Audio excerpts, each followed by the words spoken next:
Are you going to sue Blake Lively too? Into oblivion, Megyn. In true Hollywood style, creative disagreements escalated beyond typical squabbles. Sides were taken, stories leaked, and soon enough, hush-hush reports mentioned an explosive defamation lawsuit. Then the jaw-dropping figure hit the press, $400 million. That number alone had jaws on the floor. Why such a colossal sum? According to the buzz, Baldoni felt he'd been painted as a tyrant, someone who locked out Lively from important creative decisions and shut down all attempts to lighten the film's mood. Meanwhile, Lively's camp claimed she was being pressured into an approach that didn't align with her artistic instincts. Defamation suits in Hollywood aren't new, but the scale of this one turned heads across the industry. Some snickered it was a ploy to scare the other side into submission. Others saw it as a sign that both reputations, and potentially entire careers, were on the line. The question on everyone's lips became, what on earth happened behind closed doors to trigger such a nuclear legal move? I would say all of it did not generate with this PR team. I mean, since I've been involved in this case, I've gotten 50 either texts or emails or things to my firm's website, more than 50 actually, about this was my experience with Blake Lively. We weren't allowed to talk to her on the set. We weren't allowed to ask for an autograph. We were, instructed, this way or that. We were treated like this. When news first broke that It Ends With Us, the best-selling, heart-wrenching novel, was getting a big screen adaptation, fans couldn't contain their excitement. It felt like the ultimate cinematic marriage. Justin Baldoni, known for capturing deep human emotions on film, would helm the project. Blake Lively, Hollywood royalty with proven comedic timing and dramatic chops, was cast as the lead. On paper, it had all the trappings of a guaranteed hit. Readers couldn't wait to see their cherished characters come to life. The industry buzzed with Oscar potential chatter, and social media lit up in anticipation. This was not some throwaway rom-com or formulaic tearjerker. It Ends With Us is a raw story that resonates deeply with anyone who survived heartbreak and found strength on the other side. Everyone, from the fans to the film's financial backers, expected an adaptation that might just outdo the novel itself. Yet, in Hollywood, even perfect matches can unravel in spectacular fashion. Little did fans know, behind the camera, tensions started brewing the moment the script revisions rolled in. As filming began, quiet murmurs hinted that Blake Lively wanted to infuse the script with her signature wit and comedic flair. Justin Baldoni, on the other hand, was reportedly protective of the novel's emotional weight. The story deals with serious issues, broken families, personal trauma, and the raw process of finding closure. Baldoni allegedly believed comedic elements might water down the heartbreak at the novel's core. According to whispers, Lively felt the adaptation needed lighter moments to connect with modern audiences. She believed an injection of sharp humor would keep the film from being one-note sorrow. Baldoni, though open to moderate levity, stood firm on preserving the emotional resonance that made the book such a tear-jerker. Think tear-stained pages versus comedic one-liners. The atmosphere on set turned tense, with each side quietly but firmly advocating their creative vision.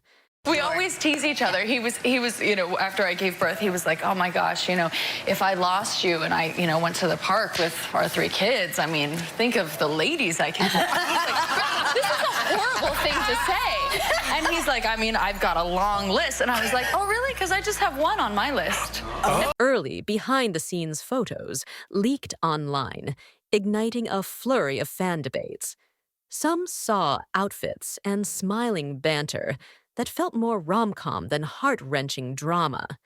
Devotees of the novel, many of whom found the book profoundly cathartic, feared the adaptation was veering into shallow territory.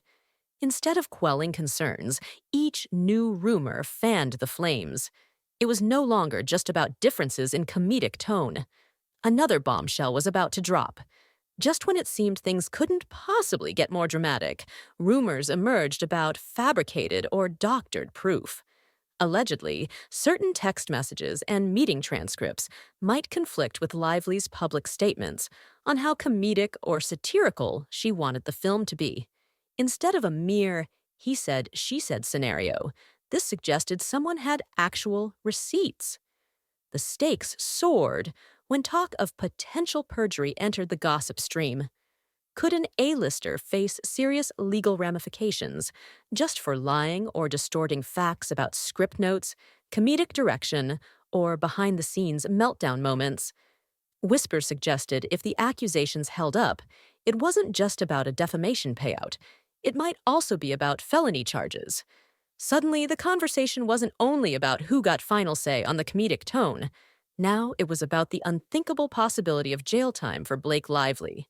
Hollywood watchers were in full meltdown mode, with tabloids running splashy headlines like Blake Lively facing 5-year sentence. Social media went wild. Was this real or just posturing?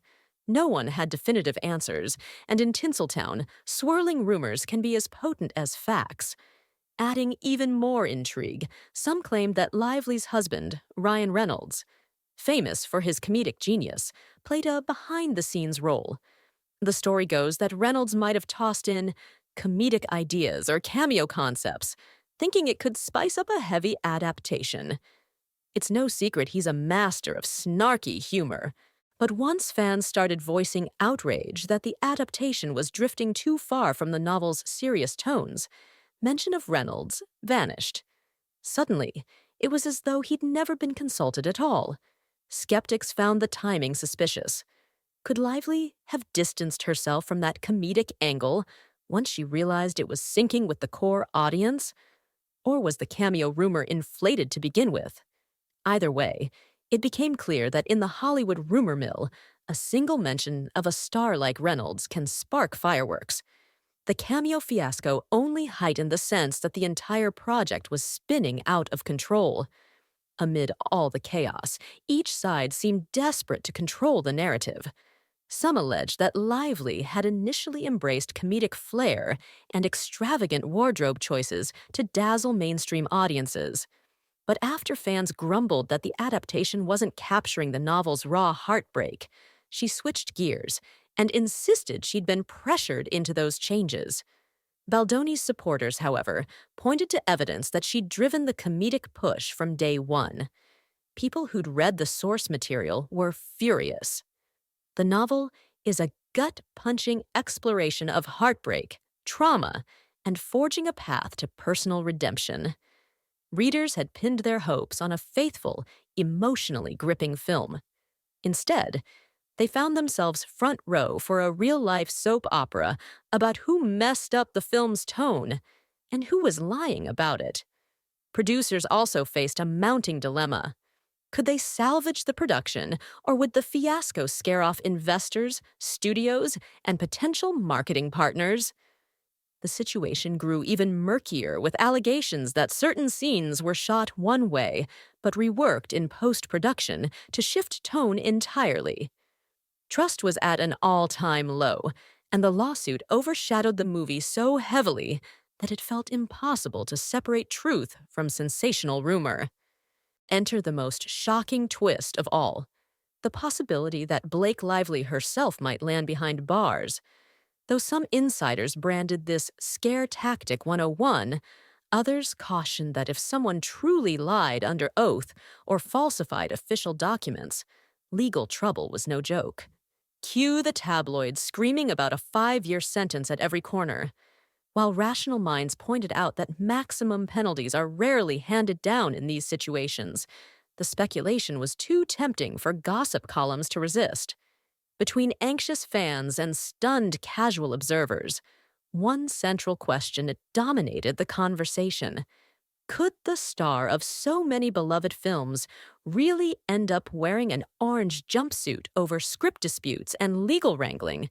It might sound absurd, but in Hollywood, the line between reality and the outlandish can be thin.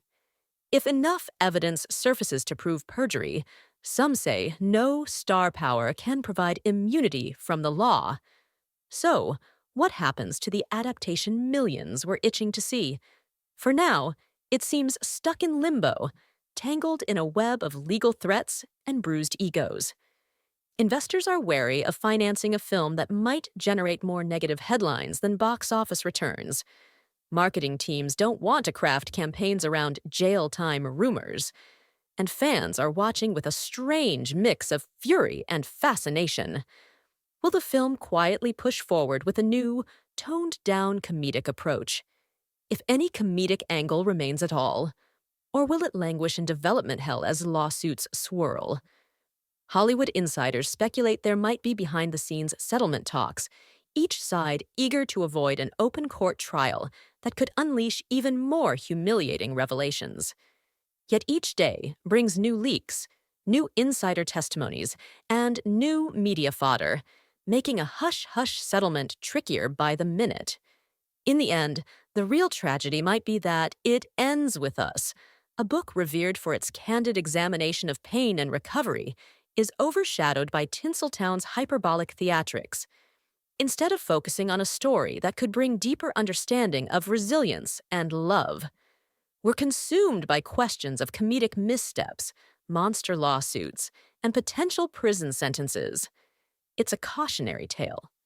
Hollywood can twist even the most heartfelt narrative into a swirling maelstrom of ego battles, defamation claims, and borderline criminal accusations. What was meant to be a moving cinematic experience is now the center of an industry firestorm. Will Blake Lively really face a court date and possibly jail time? Will Justin Baldoni secure that towering $400 million defamation judgment?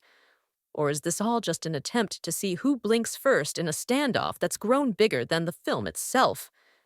To find out more, check out the next video